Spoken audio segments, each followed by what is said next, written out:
Friends, स्वागत है आपका अपने यूट्यूब चैनल स्टडी विद केवी पर। मैं हूं आपके एजुकेटर केवी और हम यूपीएससीआरटी हिस्ट्री क्लासेस का कर रहे हैं, जिसमें हम लेसन 7 फिनिश कर चुके थे। अगर आपने अभी तक ये वीडियो नहीं देखी है तो प्लेलिस्ट में वीडियो पड़ी हुई है। मैं वीडियो के डिस्क्रिप्शन में प्लेलिस्ट का लिंक दे दूँगी, आप वहाँ से भी देख सकते हैं। तो लेसन जो है 8 स्टार्ट करते हैं।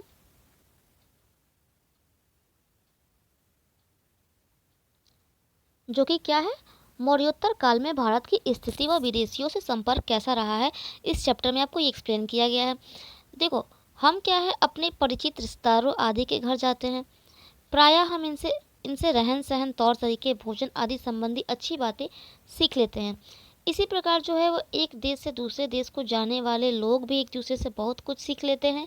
भारत में भी जब विदेशी लोग आए और यहाँ शासन किया, तब उनसे हमने और उन्होंने हमसे बहुत सी बातें सीखी। अब देखो, मौर्योत्तर काल में जो भारत की स्थिति रही होगी और विदेशियों से संपर्क रहा होगा वो कैसा रहा होगा। मौर्यों के बाद लगभग 200 ईस्वी पूर्व से जो है वो काल का आरंभ हुआ था। उसमें अधिकतर जो है वो छोटे छोटे राज्य हुए। पूर्वी भारत, मध्य भारत और दक्कन मतलब दक्षिण में मौर्यों के स्थान पर कई स्थानीय ब्राह्मण जो शासक सत्ता में आए, जैसा कि सुंग है, कण्व है और सातवाहन है। इनमें जो सातवाहन था वो सबसे अधिक प्रसिद्ध था। ठीक, सातवाहन का जो वंश था वो लगभग 30 ईस्वी पूर्व से 203 ईस्वी पूर्व तक चला। इस वंश का संस्थापक जो सिमुक था, उसके उत्तराधिकारियों ने अपने पराक्रम से एक विशाल राज्य की स्थापना कर ली थी। इस वंश के जो शासक वैदिक धर्म के अनुयायी थे। इन्होंने क्या किया, सभी धर्मों के प्रति समान दृष्टिकोण अपनाया। बौद्ध भिक्षुओं को भी भूमि तथा ग्राम मतलब जगह दान में दिए। इसी समय जो है वो पत्थर की ठोस चट्टानों को काटकर चैत्यों और विहारों का निर्माण हुआ।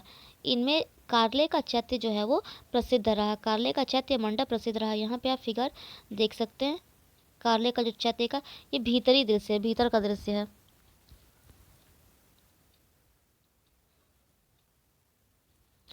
चैत्य बौद्ध धर्म के प्रार्थना स्थल होते हैं। अब देखो, पश्चिमोत्तर भारत कैसा रहा था। पश्चिमोत्तर भारत में भी जो मौर्य के स्थान पर मध्य एशिया और चीन से कई विदेशी राजवंशों ने अपना शासन जमाया। जैसे कि कौन कौन से थे, हिंदू यूनानी, शक, पहलव और कुषाण। जो सबसे अधिक विख्यात हुआ वो हिंदू यूनानी शासक मिनांडर हुआ। वह मिलिंद नाम से भी जाना जाता है और जो उसकी राजधानी है पंजाब में साकल थी, जो कि आधुनिक सियालकोट है। यूनानियों के बाद जो है वो शक आए और शक जो शासक में रुद्रदामन जो है वो प्रथम सबसे अधिक विख्यात शासक था। शक के बाद पहलव ईरान से भारत आए थे। वे शकों की तरह भारतीय राजतंत्र और समाज के अभिन्न अंग बन गए थे। पहलवों के बाद कुषाण आए और कुषाण शासकों में कनिष्क जो है वो सर्वाधिक विख्यात शासक हुआ। वह इतिहास में दो कारणों से प्रसिद्ध हुआ था, जो कि कौन था, कनिष्क। पहला क्या था, पहला उसने 78 ईस्वी में एक संवत चलाया था जो शक संवत कहलाता है और भारत सरकार द्वारा प्रयोग में भी इसको लाया जाता है। दूसरा जो है, उसने बौद्ध धर्म को अपनाकर कश्मीर में चौथी बौद्ध सभा को भी आयोजित करवाया था। तकनीकी क्या है, जो भारतीयों ने क्या किया, हिंद यूनानियों व कुषाणों से सोना चांदी को पिघलाकर सिक्के बनाने का जो है वो नया तरीका सीख चुका था। यह विधि पूर्व प्रचलित चांदी की चादर के कटे हुए टुकड़ों में लगे ठप्पे के सिक्कों से अधिक सुंदर और स्पष्ट भी थी।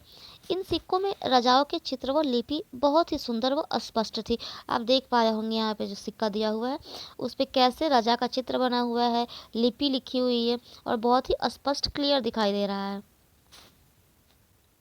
चांदी से निर्मित यूनानी सिक्का। इन सिक्कों से क्या हुआ है, वर्तमान सिक्कों की तुलना करें और चर्चा करें कि वर्तमान सिक्कों किस प्रकार और कितने भिन्न हैं। कुषाण कालीन सोने का सिक्का कैसा रहा होगा, पहनावा कैसा रहा होगा। तो देखो, शक व कुषाण पगड़ी पहनते थे, पगड़ी, कुर्ता पैजामा और लंबे जूते और बाहरी लंबे कोट जैसे शेरवानी। उस समय ऐसा प्रचलन था। व्यापार कैसा था, मध्य एशिया व रोमन साम्राज्य से संपर्क होने से भारी मात्रा में सोना प्राप्त हुआ था और कांच के बने बर्तन को बनाने की तकनीक में भी बहुत प्रगति जो है वो हुई थी। इस काल में क्या हुआ, नगरीकरण चोटी पर पहुंच गया था। कनिष्क ने तक्षशिला पुरुषपुर नगर का सुंदरीकरण किया और कश्मीर में क्या किया, कनिष्कपुर नगर बसाया, जो कि आधुनिक में कहाँ है, कांजीपुर श्रीनगर के पास है। ये कनिष्क की सिर विहीन मूर्ति है, मतलब कि कनिष्क की मूर्ति है जिसमें सिर नहीं लगा हुआ है, सर नहीं है। कुषाणों ने चीन से मध्य एशिया होते हुए रोमन साम्राज्य को जाने वाले रेशम मार्ग पर जो है वो नियंत्रण कर लिया था। और उससे हुआ क्या, जिससे भारतीय व्यापार के लिए नए अवसर मिले और भारतीय व्यापार में वृद्धि भी हुई।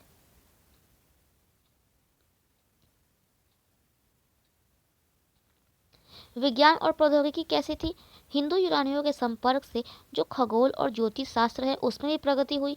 सप्ताह के हर दिन को सूर्य, चंद्रमा एवं अन्य ग्रह के नाम से पुकारा जाने लगा, जैसे कि रवि हो गया, रवि, सोम, मंगल, शनि। ये जो है वो हम कहाँ से सीखे हैं, यूनानियों से सीखे हैं। यूनानी औषधि पद्धति के विषय में जानकारी हुई।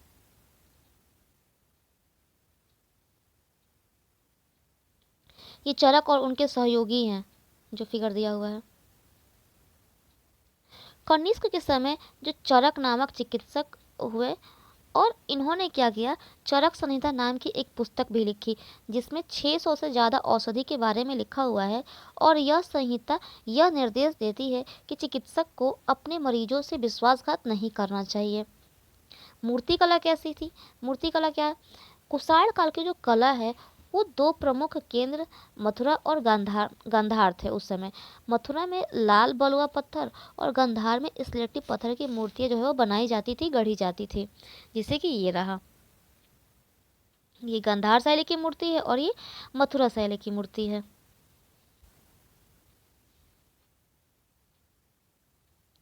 बवालों के घुंघरालेपन को कहा कि कलाकार ज़्यादा उभर कर बनाते हैं। अच्छा, राज्य व्यवस्था कैसी थी, राजा में देवत्व की भावना की जो प्रणाली है वो शकों एवं कुषाणों से प्राप्त हुई। महाराजा धीराज की अवधारणा कुषाणों की देन है। अब वो भारत से उन्होंने क्या सीखा, विदेश से आए आक्रमणकारियों के पास अपनी भाषा, लिपि एवं कोई भी सुव्यवस्थित धर्म था ही नहीं, जो विदेश से आक्रमणकारी जो थे। इसलिए उन्होंने क्या किया, उन्होंने संस्कृति के इस उपादानों को भारत से लिया और भारत में विदेशी प्रभाव से एक मिली-जुली संस्कृति का विकास होने लगा और विकास हो गया। चीन ने बौद्ध चित्रकला भारत से सीखी है। भारतीय संस्कृति में अन्य देशों की संस्कृतियों को मिला लेने की अपूर्व क्षमता रही है।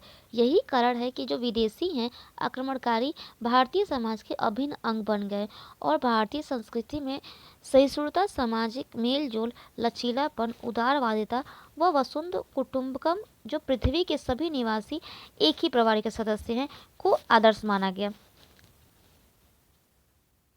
इस कारण जो है ये जो संस्कृति है वो आज भी हमें देखने को मिलता है। जबकि अन्य समकालीन जो प्राचीन सभ्यताएं हैं, जैसे कि मेसोपोटामिया है, मिस्र है, यूनान है और जो रोम, विलुप्त हो चुके हैं और उनके भौतिक जो है वो अवशेष ही बचे हैं। यहाँ कुछ पॉइंट और भी है। देखो, सबसे पहले भारत में हिंदू यूनानियों ने सोने के सिक्के जारी किए। कुषाण राजाओं ने उच्च कोटि की स्वर्ण मुद्राएं जारी की। इसी समय जो है वो बौद्ध धर्म दो संप्रदायों में बट गया था, जो कि हीनयान और महायान था। कनिष्क महायान का संरक्षक था। ठीक, यहाँ से आपके एक्सरसाइजेस स्टार्ट हो गए हैं। तो ये आपका लेसन 8 जो है वो कंप्लीट हो चुका है। अगर आपको मेरी वीडियो अच्छी लगी तो आप इसे लाइक कीजिए, मेरे चैनल को सब्सक्राइब कीजिए और ये वीडियो अपने दोस्तों के साथ भी शेयर कीजिए, क्योंकि ये वीडियो यूपी टेट के लिए बहुत इंपॉर्टेंट होने वाली है। और अगर आपको ये वीडियो अच्छी नहीं लगी तो आप इसे डिसलाइक कर दीजिए और कमेंट सेक्शन में बताइए कि आपको इस वीडियो में क्या अच्छा नहीं लगा है। मैं उसमें इम्प्रूवमेंट करने की कोशिश करूँगी। Thank you.